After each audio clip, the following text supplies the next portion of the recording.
Olá pessoal, meu nome é Guilherme Vicenzi. Eu tô aqui de novo para mostrar para vocês o aplicativo software MathCAD, PTC MathCAD.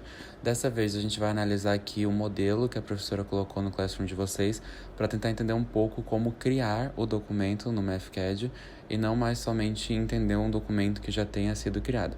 Aqui a gente tem novamente a tela inicial, depois de eu ter aberto o documento que já foi lá disponibilizado para vocês.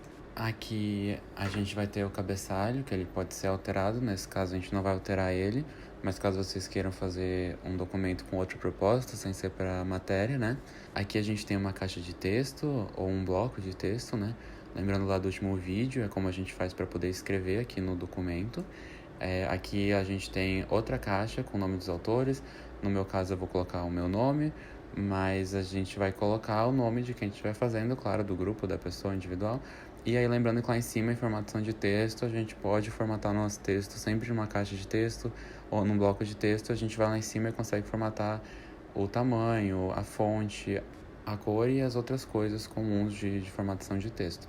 Bom, aqui eu tenho o título, eu coloquei, por exemplo, avaliação 1, parte 1, e aí embaixo eu poderia escrever o título dessa avaliação, no caso foi só um exemplo aleatório.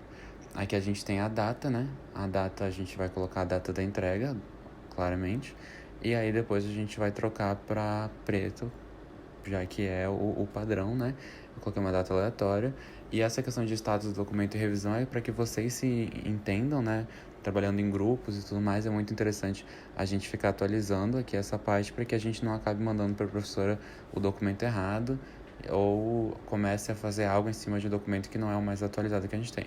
Mas na entrega a gente entrega só com a data. Na descrição a gente vai dizer o que vai ter sido feito no trabalho, do que consiste em si o trabalho. A professora aqui colocou um exemplo para vocês escrevem referente ao que vocês estiverem fazendo, claro, e a gente vai para a introdução. Na introdução, vocês vão fazer uma introdução normal do trabalho e provavelmente vocês vão precisar fazer um esquema, já que a gente vai estar trabalhando com uma transferência de massa, então é necessário que a gente tenha um esquema para entender os fluxos, entender alguns pontos importantes, e para isso a gente vai introduzir na nossa introdução esse esquema, de forma que a gente fale sobre ele na introdução, e coloque a imagem dele aqui. Eu vou colocar um esquema aleatório, só para vocês entenderem como seria, mas não se atenham à imagem em si, é uma imagem própria minha, tá bom?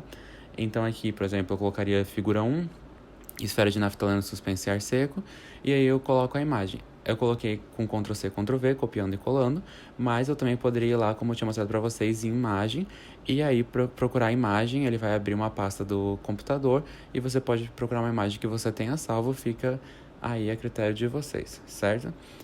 Então, aqui lembrando que a gente sempre tem que deixar padrão a BNT, os nossos textos, então não esquecer de fazer a formatação. Aqui nas hipóteses é a mesma coisa, a gente vai colocar as hipóteses que a professora sempre coloca nas aulas dela, vocês também vão ter que criar hipóteses para resolver os problemas de vocês. E aqui, por exemplo, coloquei regime permanente, não tem variação de consideração pelo tempo. E é isso, a gente tem as condições operacionais, por exemplo, a pressão e a temperatura. Nesse caso, a gente está já começando a atribuir valores a variáveis. Como vocês estão vendo, a gente tem 2 pontos iguais, ou seja, eu estou atribuindo essa temperatura à variável T. Isso porque posteriormente eu vou utilizar ela para calcular algo, e aí ela vai me devolver que a temperatura equivale mesmo a isso. Então eu vou poder fazer cálculos utilizando o T, e ele vai saber quanto vale esse T, certo? Lembrando sempre de usar as unidades certas, porque ele também vai considerar as unidades na hora do cálculo. Aqui, por exemplo, eu tenho a pressão 10 bar. Eu também posso colocar, por exemplo, a constante dos gases, certo? O que eu vou fazer aqui para vocês, eu vou escrever para vocês, certo? Do zero, então coloco lá o R, vai ser 2 pontos iguais, e coloco o valor. Lembrando que se eu colocar vírgula, ele vai entender com vetor. Então, sempre se atentem a utilizar os pontos, certo? Então, 8.314. Eu também consigo colocar as unidades. E aqui, para eu colocar a divisão, eu seleciono o que eu quero que fique no meu numerador e coloco a barra, certo? Normal. Ou eu também posso selecionar o que eu quero no meu numerador, apertar ali em cima em operadores e apertar em divisão. Lembrando que sempre que eu não souber o atalho da tecla, eu posso recorrer ali à minha interface superior, onde eu sempre terei os operadores, as constantes, símbolos, unidades, enfim. Aqui do lado, para ficar organizado, coloquei alinhado o que significa esse meu R, constante dos gases. Aqui a gente também vai ter a propriedade dos fluidos, por exemplo. No meu caso, eu fiz ali o naftaleno, então eu vou escrever propriedades do naftaleno, né? Fica dependendo aí do que vocês estiverem trabalhando, com o que vocês estiverem trabalhando. E aí que eu vou copiar e colar para que a gente depois consiga fazer os cálculos, certo? Mas aí vai depender do que vocês estiverem estudando, certo? Então aqui eu coloquei densidade, coloquei pressão de vapor, tudo referente ao problema que eu tô analisando, certo? Então os valores aqui não são importantes para vocês, só é importante vocês verem que nesse momento aqui a gente vai estar atribuindo os valores, as variáveis que a gente vai precisar utilizar durante o processo de cálculos que a gente vai fazer no documento, como o da transferência de massa, né? Ou outras que forem pedidas para vocês. Então aqui a gente coloca todas as variáveis que a gente vai utilizar durante os nossos cálculos. Esqueceu de alguma coisa, quando perceber que vai precisar de uma variável, volta lá em cima, adiciona lá, fica tudo organizadinho, bonitinho, certo? Aqui na determinação da propriedade de transporte de massa, o que a gente vai fazer? A gente vai, por exemplo, nessa questão, encontrar a nossa taxa da transferência de massa e para isso a gente vai iniciar a nossa análise pela equação da continuidade. Então aqui eu coloquei a equação da continuidade só para mostrar para vocês que nesse momento a gente começa a utilizar aquele control igual que eu comentei para vocês que era bem importante lá no último vídeo, que é esse igual em negrito que vai só estar demonstrando pra gente, né, uma fórmula, uma equação. Então, no caso, ele não vai estar calculando em si isso, até porque a gente não teria como calcular, porque eu não defini nenhuma dessas variáveis. Então, é só para demonstrar, já que a gente precisa fazer a demonstração dos cálculos e equações que a gente está realizando para que a professora entenda o que a gente está fazendo. A gente não pode simplesmente colocar o cálculo da taxa da transferência de massa, até porque cada problema vai ter uma equação diferente para fazer esse cálculo, né? Então aqui eu estou mostrando para vocês também que a gente pode tanto fazer com blocos de texto quanto com a caixa de texto, isso não vai mudar nada. E sempre quando a gente for fazer a equação, a gente coloca no matemática. Aqui a gente vê que colocando o igual simples, ele já me disse que está errado, então eu sei que eu tenho que colocar aquele contra igual, porque ele mesmo vai me dizer que se eu coloco um igual normal, ele vai tentar calcular e que eu não vou ter a variável definida, certo? E realmente não tenho. Aqui a gente consegue ver também que tem o contra ou igual nos operadores, então caso vocês esqueçam que esse igual em negrito ele é o contra ou igual, vocês vão lá em operadores e abrem mais uma vez, sempre que vocês esquecerem um atalho, é só vocês abrirem para aquela interface superior, beleza? Aqui eu vou trazer para vocês o cálculo da taxa de transferência de massa para que a gente consiga analisar como que seria feito o resultado, mas lembrando mais uma vez que é só fictício isso aqui, certo? Não se atenham à equação em si, apenas ao processo. Então aqui eu mais uma vez cheguei na taxa e estou mostrando com esse contra igual para dizer que o nosso W a Z, né, que seria a nossa taxa de A em Z, equivale a essa equação, ou seja, utilizando o contra igual. Porém, dessa vez eu vou querer calcular esse valor. Eu quero saber quanto é essa taxa. Então eu vou escrever o meu W de A em Z, vou colocar dois pontos iguais, ou seja, vou atribuir um valor a essa nossa variável e nesse caso o meu valor vai ser esta equação. Se vocês olharem todos os valores que estão nessa equação, todas as variáveis estão definidas lá em cima, então ele vai conseguir fazer esse cálculo, certo? E a partir desse momento ele vai atribuir ao meu W de AZ o valor que eu quero, certo? Eu mudei ali em cima porque eu não preciso ter duas vezes a mesma coisa. E se eu pedir o que é meu W de AZ, ou seja, colocar W de AZ igual a taxa de A em Z, ele vai me dar a resposta. Lembrando que as unidades eu sempre posso mudar. Então, nesse caso, a gente tem um 10 a menos 9, certo? Isso não é um valor, digamos, muito palpável. Então, para que a gente consiga chegar a um valor que a gente consiga entender para fazer posteriores análises, a gente vai necessitar de uma mudança aí no nosso denominador, que está em segundos, mas a gente pode trocar, por exemplo, para dias, ver o que acontece. Já está um valor mais legal, a gente consegue entender melhor o que está acontecendo, mas ainda a gente pode chegar no valor mais legal ainda, então eu vou ver lá em unidades o que eu tenho em tempo, certo? Lembrando que eu sempre tenho essa função de ir lá ver. Aqui eu tenho anos, então em anos vai dar uma resposta mais interessante provavelmente. A gente tenta colocar, lembrando que a gente tem que ver lá como que a gente descreve essa unidade, né? Nesse caso é YR, e agora a gente já tem um valor muito mais palpável, a gente consegue entender essa grandeza de transferência. Aqui a gente vai começar a entender um pouco sobre a inserção dos dados experimentais, né? A professora Irene aqui já colocou uns dados, colocou uma regressão linear, ou seja, ela já deixou o cálculo de regressão linear, a parte matemática pronta para vocês. caso vocês precisem utilizar, certo? Aqui a gente tem tanto valores para x, foram colocados de 0 a 12, quanto valores para o y, certo? São valores apenas para vocês entenderem o que vai estar acontecendo aqui, beleza? Aqui em x, né, como eu disse, e o y. E então, a partir desses dois dados que eu vou ter de x e y, né, desses valores atribuídos tanto a x quanto a y, eu quero gerar uma regressão linear e gerar pontos experimentais no gráfico, certo? Então, a minha linha aqui que ela colocou no gráfico é uma equação linear gerada a partir da regressão desses dados e os pontos são os dados propriamente ditos, certo? Como que isso acontece? A gente vai utilizar essa regressão linear que a professora já deixou pronta. A única coisa que a gente vai precisar modificar nesse cálculo seria ali na parte inicial, onde a gente tem a quantidade de dados.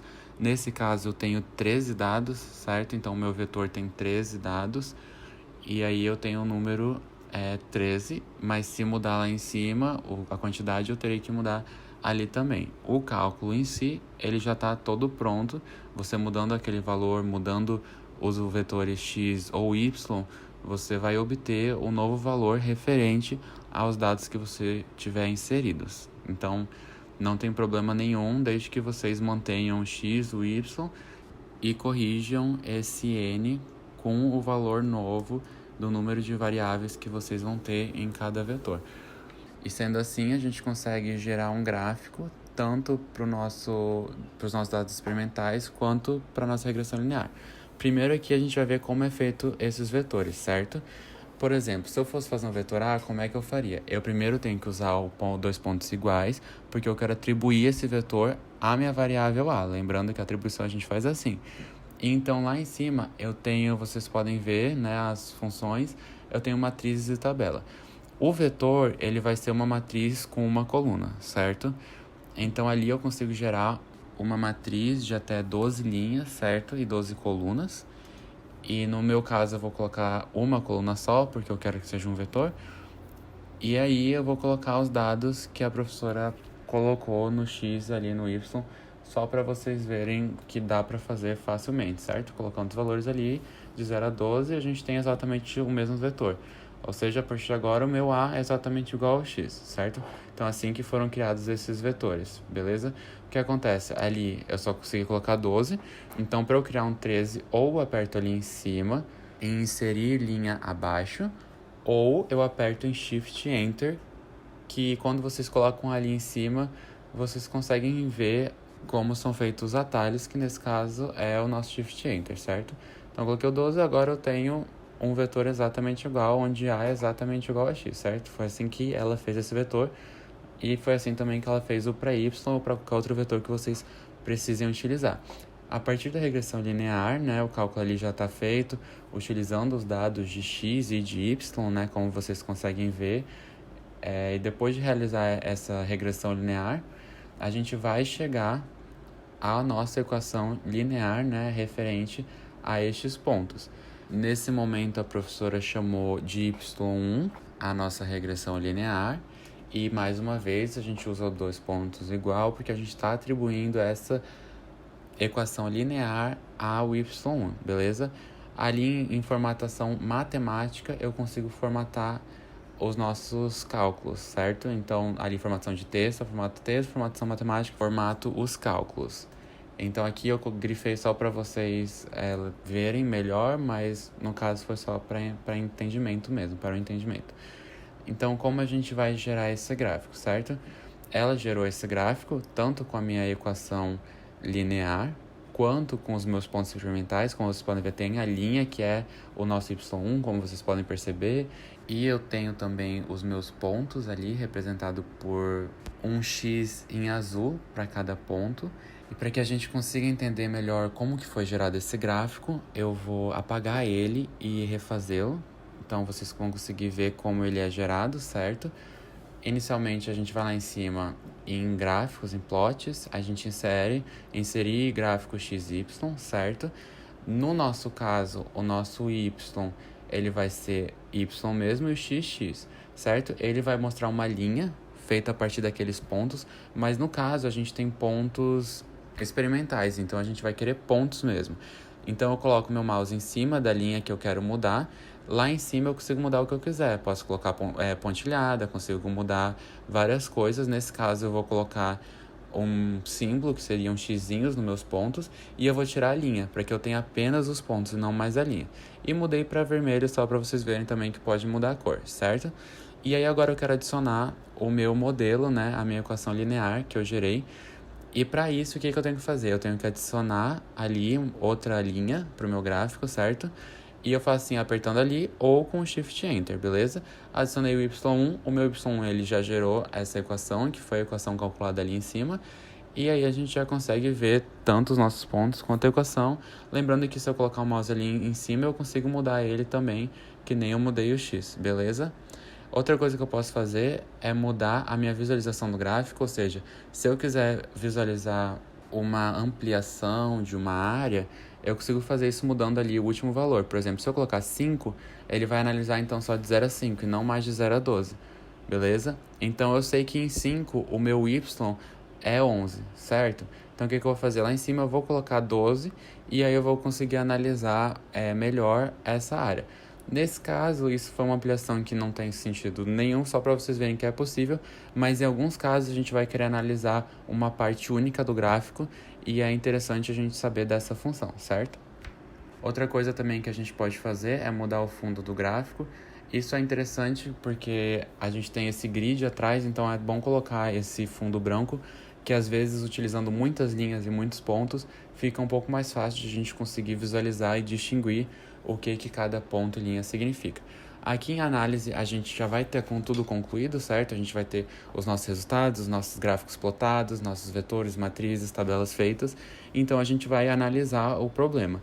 Aqui a gente normalmente acaba respondendo as perguntas das avaliações, já que elas dependem da análise dos resultados, certo? A gente faz isso aqui.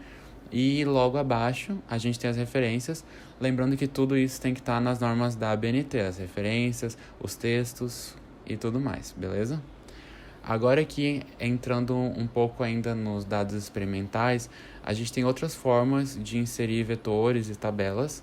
Uma delas é pelo Excel, então o que a gente pode fazer?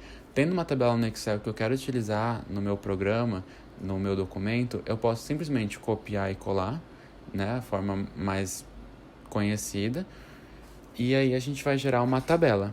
Gerando uma tabela, ele vai pedir para que eu dê uma variável para cada coluna dessa tabela, certo? Então, no primeiro eu vou colocar tempo, no caso em minutos, eu vou deixar só T para ser mais fácil. Ou no meu segundo, eu peguei a razão de umidade, mas entendam como algo aleatório, só para que vocês consigam perceber como é feita essa integração. E aqui eu tenho uma outra razão de umidade também, certo? Mas é só para vocês poderem visualizar. Quando eu faço isso, eu tenho a minha tabela e agora cada uma dessas variáveis vai ter esses dados atribuídos a ela. Essa coluna toda vai estar atribuída àquela variável, tudo bem? Outra forma de fazer é apertando em Input lá em cima, em Read Excel. E aí eu seleciono o documento, eu estou selecionando exatamente o mesmo documento que eu tenho aquela tabela, e aqui ele vai me mostrar, vocês podem ver que é exatamente a mesma tabela, e aí no caso eu vou selecionar que eu quero inserir apenas os números, já que esse cabeçalho não vai fazer mais sentido para mim, certo?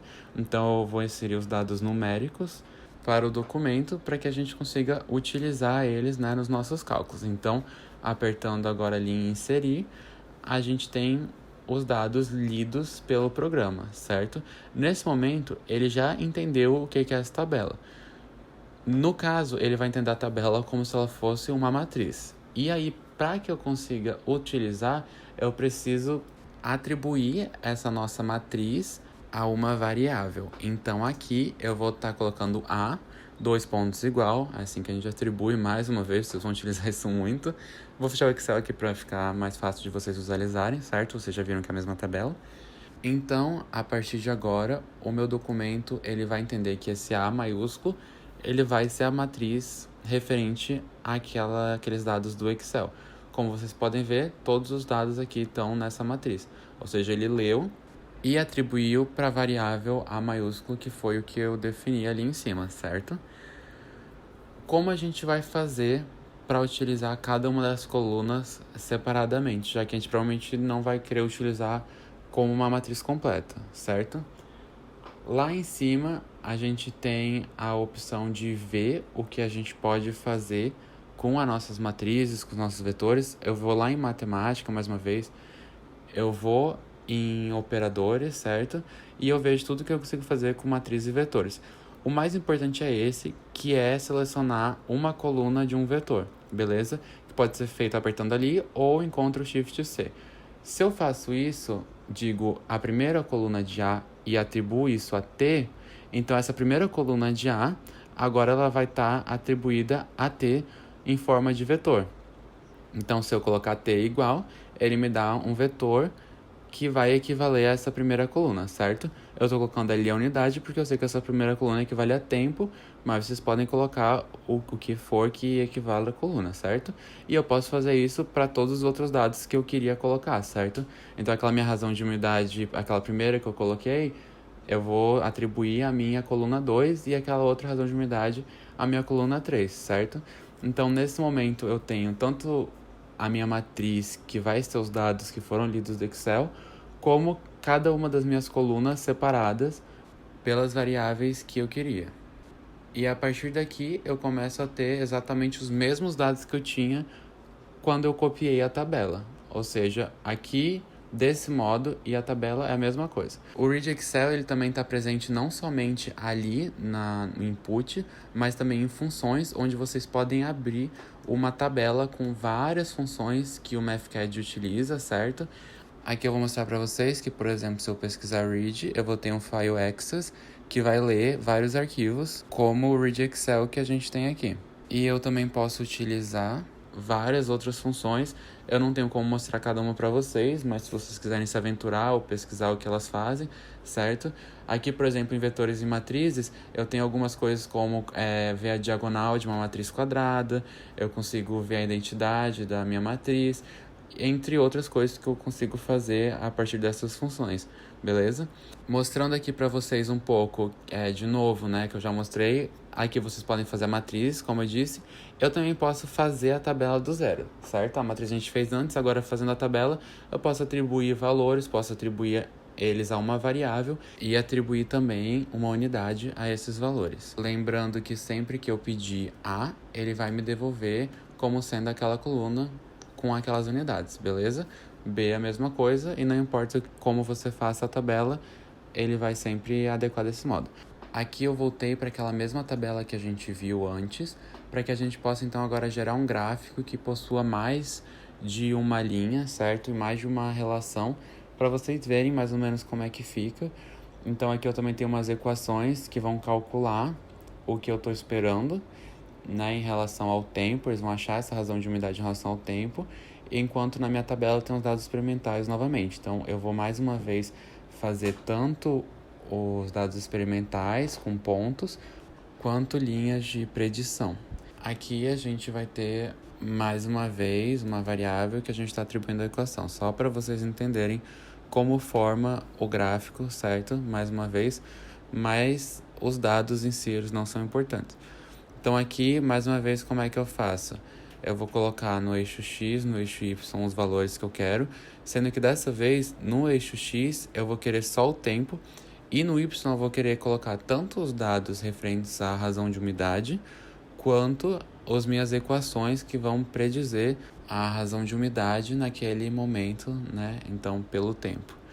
Aqui, vocês podem ver, tá em relação ao tempo, beleza? As equações. Então agora a gente vai poder adicionar tanto essas razões de umidade, as 4 razões de umidade, quanto o meu tempo. Então, colocando os dados experimentais, mais uma vez, como pontos e a nossa equação como linhas, beleza? Então, aqui a gente vai colocar os dados no nosso gráfico, certo?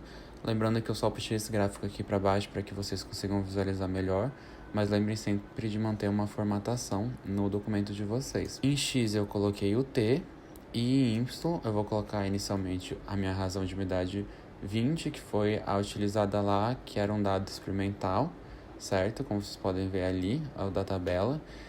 Então, o que eu vou fazer? Vou transformar daquele modo em pontos, eu não vou querer a linha, beleza? E o tempo eu vou colocar em minutos para que a gente consiga visualizar melhor os dados, assim como estão na nossa tabela, que lá está em minutos. Então, eu coloquei agora um símbolo de uma bolinha e tirei a linha. Agora eu tenho meus dados experimentais no meu gráfico. Lembrando que agora eu faço aquele Shift Enter e consigo adicionar aí a nossa próxima razão de umidade, a próxima linha do gráfico, na verdade. Indo ali em cima, a gente vê que a gente coloca agora a nossa equação que a gente quer analisar junto a esses dados experimentais. No caso, vai ser esse RU, né, a razão de umidade, M20, que equivale aos nossos dados experimentais da razão de umidade 20. Vou fazer a mesma coisa agora para o nosso razão de umidade N, certo? Coloquei em pontos. E vou colocar também a nossa equação, beleza? Nesse momento eu tenho todos os dados já plotados no nosso gráfico, certo? Coloquei o fundo branco para ajudar um pouco na visualização. E eu posso fazer aquele esquema mais uma vez de modificar o que eu estou vendo de modo a conseguir analisar uma área específica do gráfico. Por exemplo, eu vou trocar o 0 para 400 para a gente analisar apenas os últimos 100 segundos e vou ajustar também o meu Y para isso. Assim a gente consegue analisar uma ampliação do gráfico, uma parte específica dele. Aqui também na nossa interface a gente pode modificar algumas coisas do documento. A gente consegue ver aqui o grid, a gente consegue deixar ele tanto maior quanto menor. Isso não vai mudar muito, mas vocês podem escolher aí. A gente também pode escolher o tamanho da nossa página, orientação, como paisagem, normal, a margem. Coisas que a gente faz sempre em softwares que utilizam textos, né? Ali a gente tem os cabeçalhos, que a gente já viu. A gente também pode mudar o modo de ele mostrar o número de páginas. Aqui tá um tanto de tanto, né? Ele mostra o número total e a página que eu tô. Eu posso mudar isso de vários modos. Posso colocar a data que eu salvei o documento também, certo? Aqui, lembrando, então, são utilizações referentes à formatação desse documento que a gente vai estar produzindo. E a gente tem outras coisas normais, como quebra de página e tudo mais. Ali embaixo a gente tem a lupa também, normal, de quase todos os programas. Eu também consigo deixar por esse botão a área de trabalho maior. Aqui em cálculo a gente vai poder também tirar o cálculo automático, de modo que se eu desabilito o cálculo automático ele não vai fazer os cálculos, certo? Mas a gente vai normalmente deixar no automático, já que a gente vai utilizar o MathCAD para realizar cálculos, né? Esses outros a gente já viu aqui, tanto a formatação de texto, formatação de fórmulas, a formatação de gráficos também, produção, informação de matrizes e tabelas, as funções, inputs, e a gente volta para nossa interface inicial. Só mostrando aqui para vocês operadores, símbolos, constantes, já que no outro vídeo eu percebi que não apareceu, certo? Então a gente pode ver tudo aqui, colocando o mouse em cima a gente consegue ver para que eles servem. Vendo também aqui as unidades, quando a gente aperta em cima tem a lista das unidades. Se a gente precisar saber como a gente descreve uma unidade, a gente procura aqui. É só olhar nessa lista. A gente também pode ver aqui em cima que está no sistema internacional. E só mostrando para vocês como funciona essas unidades de base, a gente pode simular um cálculo de uma força-peso. E a partir dessa força a gente consegue ver essa utilização um pouco melhor. Então, aqui colocando a nossa força-peso como Fp igual a multiplicação de uma massa pela gravidade, a massa em 80 kg, a gravidade 9,81, certo? Metros por segundo quadrado. A gente coloca igual, a gente obtém um resultado com as nossas unidades base. Então, é isso que significa. Se eu tiro, ele vai dar o resultado em newtons, já que é uma força, beleza? Eu posso mudar do sistema internacional para o americano e também para o grama centímetro segundo. Mas, normalmente, a gente vai acabar deixando no sistema internacional, que é o que a gente utiliza no nosso curso normalmente. Por hoje o vídeo fica aqui. Se vocês tiverem alguma dúvida remanescente, vocês podem me procurar ou procurar a professora Iane. E caso surja alguma dúvida nova, também podem procurar a gente.